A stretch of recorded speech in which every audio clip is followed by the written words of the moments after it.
Hey guys, what's up and welcome back to Gretchen's Vegan Bakery. It is that time of year and the cranberries are in the house.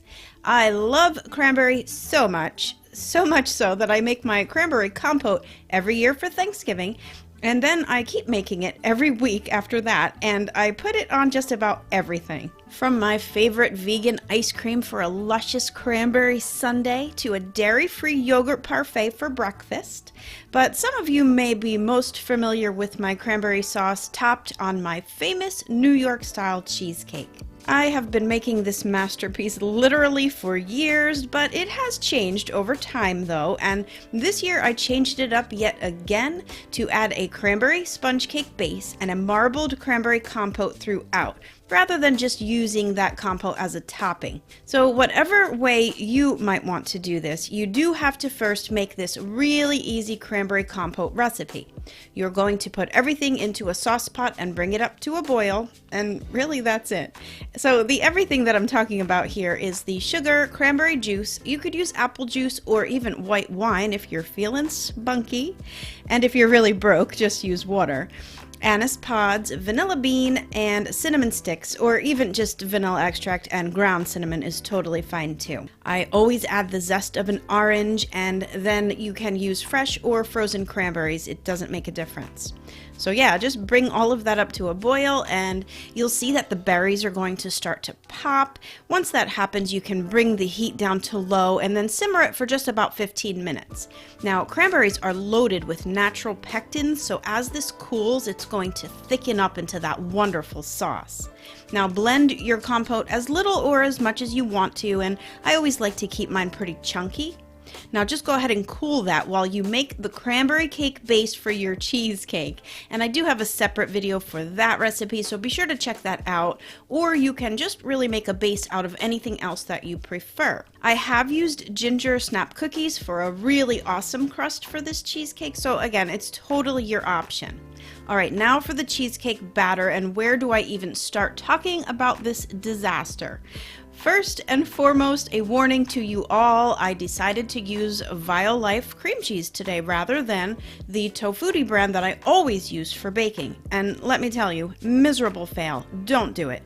While Violife may be a better tasting cream cheese for spreading on bagels or something like that, cranberry compote bagels with cream cheese? Yum! Did I mention this cranberry sauce is amazing on everything? Okay, but back to that Violife cream cheese. No, not for baking. It turned into this really gross, translucent, gooey mess in the oven that never set up. I thought I was really going to have a superior result with this one, as it's a more expensive brand, right? But no. So here we have this disgusting Violife cheesecake that went straight into the bin. What a disappointment. Not only is it a waste of time and money for these ingredients, but I had to remake the cranberry cake base too. So I will stick to Tofutti brand for all my baking as always, thank you. So here we go again for the cheesecake. And the other ingredients are plant milk, vanilla extract, sugar, flour, and cornstarch for binding, the zest of an orange, melted vegan butter, and lactic acid for that signature tang of a cheesecake. I am also using a bit of egg replacer, but this is totally optional. So as with all my super easy and amazing cheesecake recipes, you just throw it all into the food processor to smooth it out, and that's it.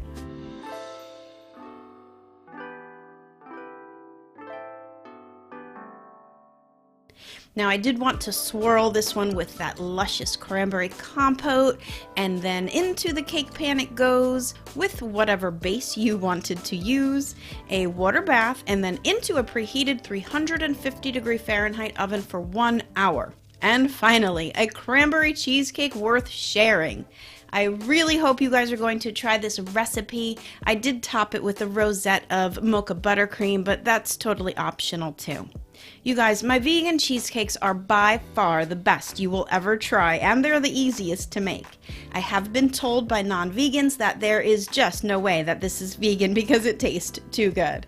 So go ahead and grab the recipes at Gretchen'sVeganBakery.com. And I want to use this recipe disaster failure as a perfect opportunity to thank my awesome patrons on Patreon and my pals in PayPal.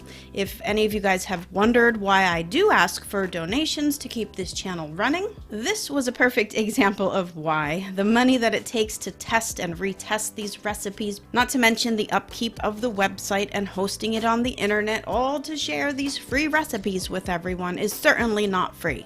The hours and days of work that go into all of this, and then there's the pennies that I get on YouTube. So you get it. You guys are the ones who are covering that cost. So thank you is really just never enough. So anyway, thank you guys so much, and with that I will finish off to say thank you really to everyone for watching, liking, subscribing, and sharing my videos.